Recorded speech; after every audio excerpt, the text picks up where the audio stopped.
Hello, everybody. We are a conquered nation. You might say, no, we're not. Well, why does every time that BB comes into town, something happens militarily?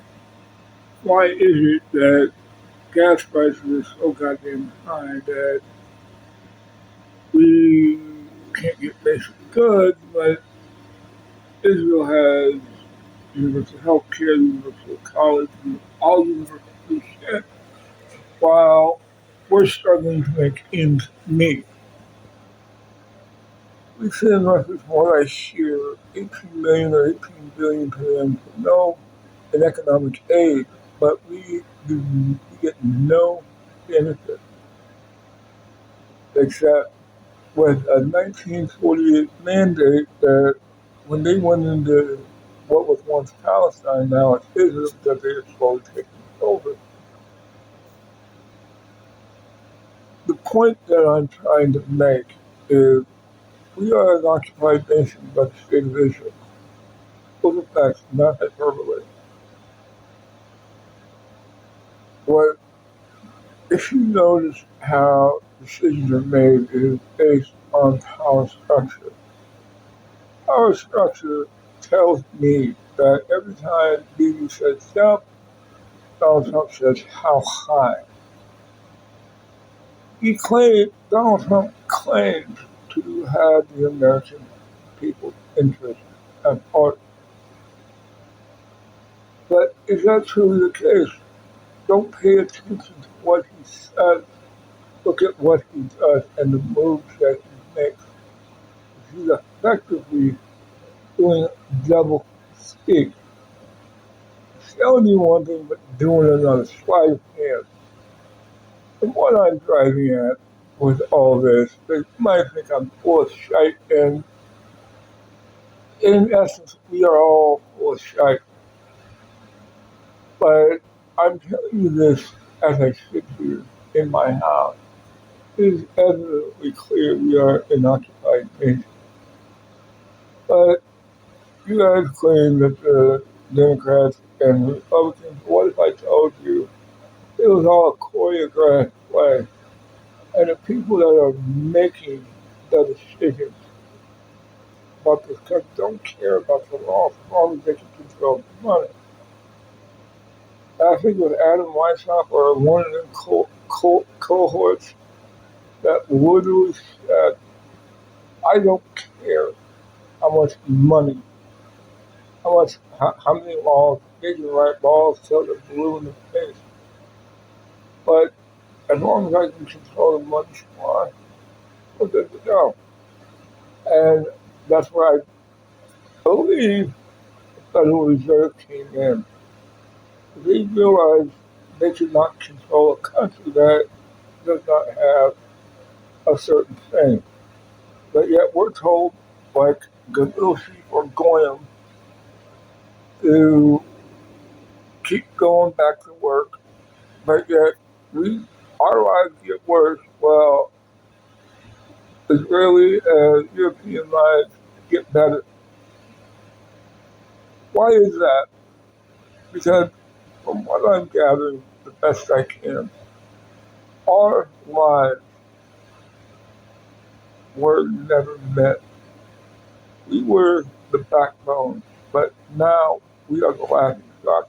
Everybody hates us. It's just a matter of time before it just incinerates, if we shall say. And it seems like it has to continue this way. It's like a pre-folding script that has been going on at least since '85 when Chernobyl blew or wormwood. We had our own version called 3 Mile Island. Anyway,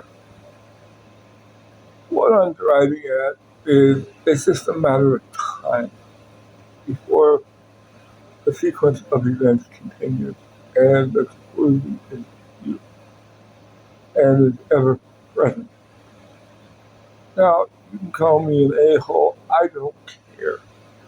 But I started this channel kind of as a fluke, and then it's morphed over the years because I realized God has put a calling on my life. What it is exactly from here, I don't know. What I do know is this: if you like anything I say you do, please like, please share, please subscribe, and please comment so that way I know I'm not shouting into the void because it's utterly tiring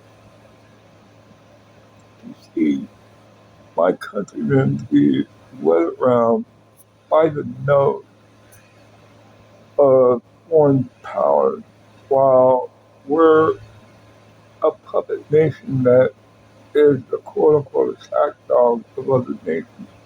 Barack Obama, if I can trace this back to '95 when Bibi went before Congress every so often, and the only president until now that is, pardon the pun, dumb enough to take on a country that has a reputation of taking down empires and shattering them.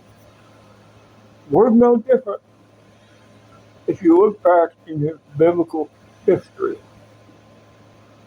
Persia is not, or has taken down the Babylonians, the Mesopotamians, the Sumerians. Take your pick of problems.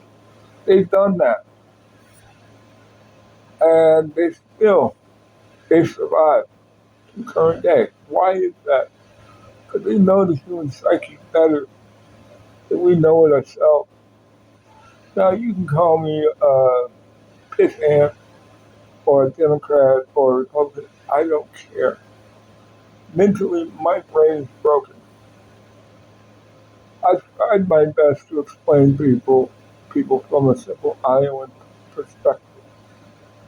But when you murder somebody because they're different than you, have a difference of opinion, then and see them as vermin because they just want to be different and be left alone in their own land. And answer me this: why do we struggle while the Israelis and the rest of the world tend to elevate themselves higher above us? And they see us as burning them, going. But what do I know? I'm just a voice shouting in the wilderness. So if you like what I do, like, share, subscribe. Thank you.